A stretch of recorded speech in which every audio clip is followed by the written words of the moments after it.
Hi YouTube. I am going to try to do this justice. This is concerning HR Bill 4646, and this was passed to me a couple days ago by fall to grace, and I just have had a hard time sinking my brain into it. This type of stuff, reading, and this is what the summary, which is about 30 pages, and it just makes my brain go to mush. So I'm going to put a link to this, and I hope that those of you, my very smart subscribers, can maybe help me figure it out. On the face of it, it doesn't sound too horrible. It is a bill to establish a fee on transactions which would eliminate the national debt and replace the income tax on individuals. And it's basically calling for a 1% tax on all transactions. Now, if it truly replaced the current income tax, sounds pretty good, right? But it is a fee on transactions, all transactions, and that's the part that I don't quite understand.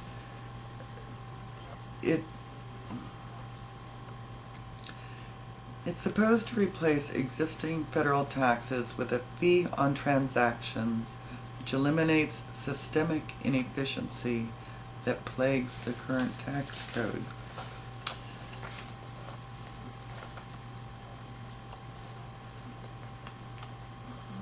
This is going to be heavily edited.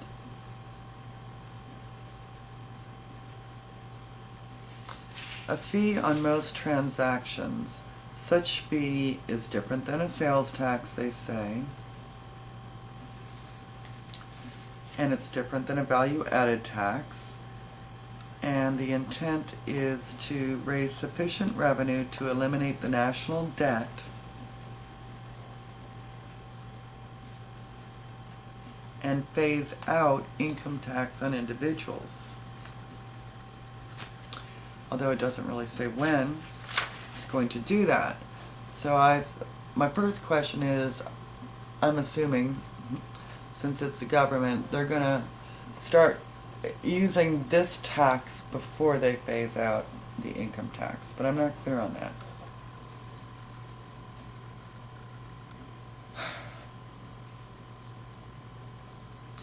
And I'm also not sure that it's going to stay at 1%, because we all know that most taxes, once they become law, go up and not down. Anyway, I'm on to page 4 now. There will be a link, of course, so you can look at all this lovely stuff yourself. The term specified transactions means any transaction that uses a payment instrument, including any check, cash, credit card, transfer of stock, bonds, or other financial instrument.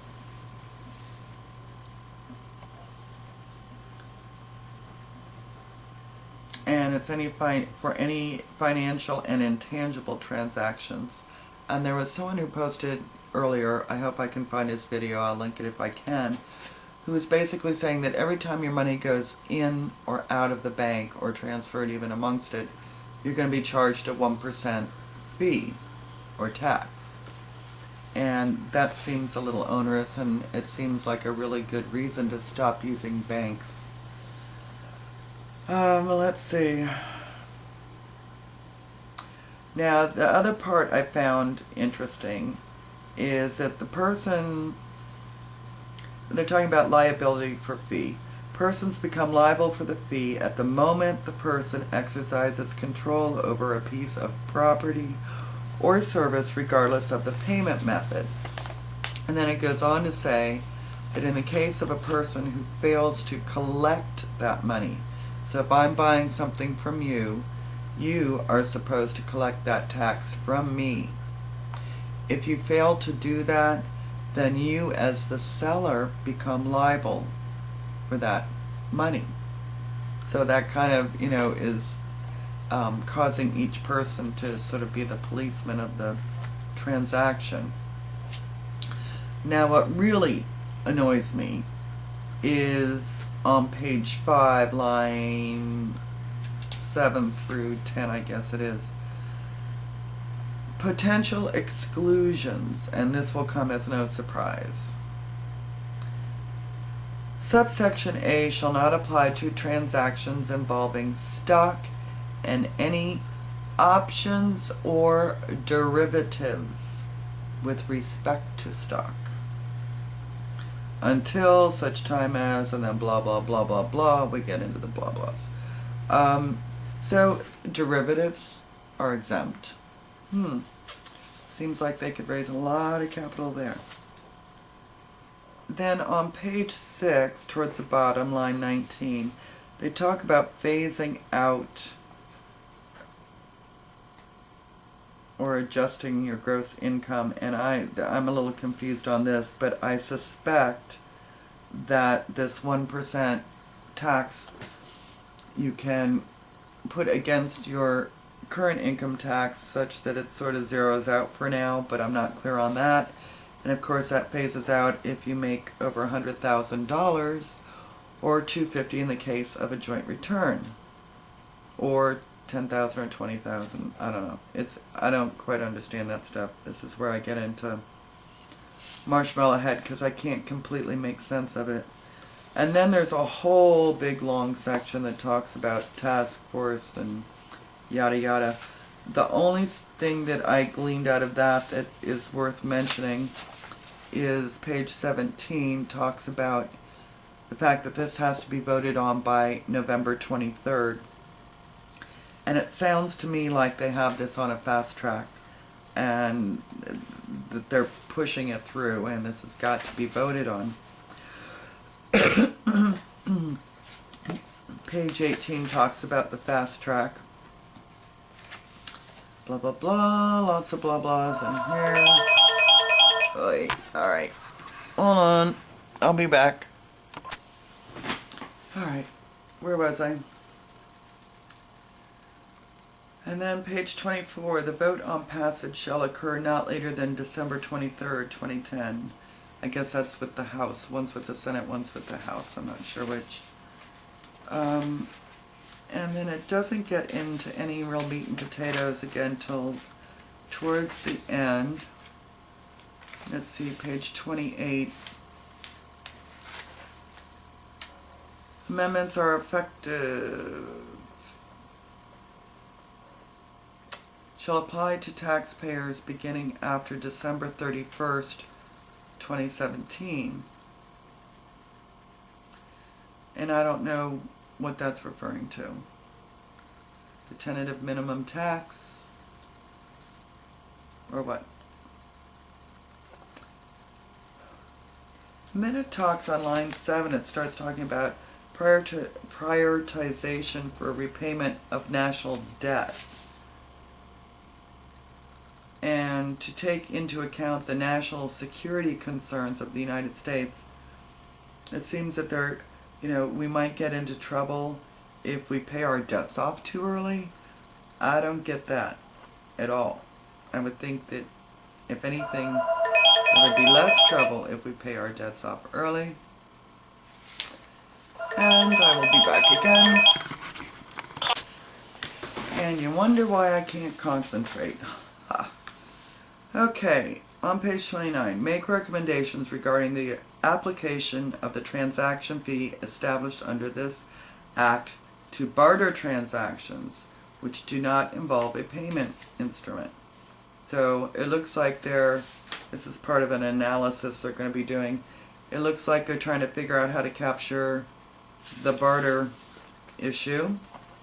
And then just below that, it talks about possibly phasing out such things as earned income tax credit, alternative minimum tax, child tax credit, and deduction for mortgage interest. So, I hope they don't phase these out until such time as they phased out income tax.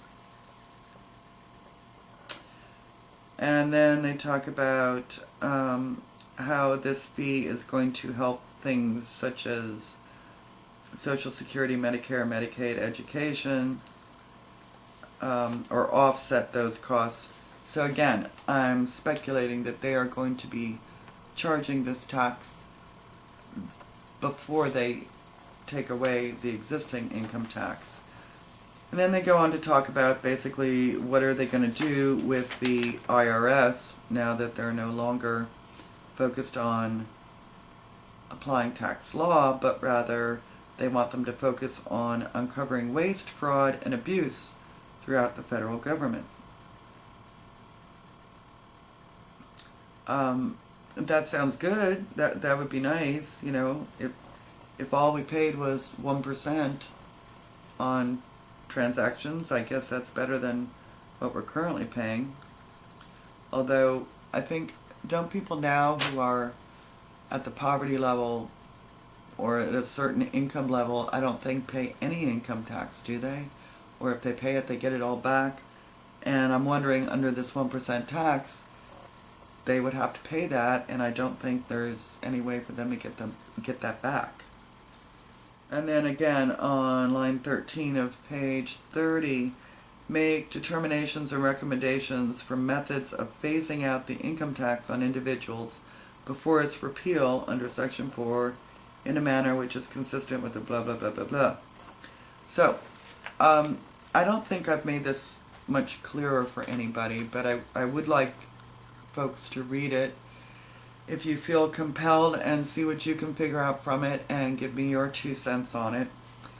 This stuff is all coming up pretty quick, so like I said, that's why I wanted to get this post out before it had come and gone.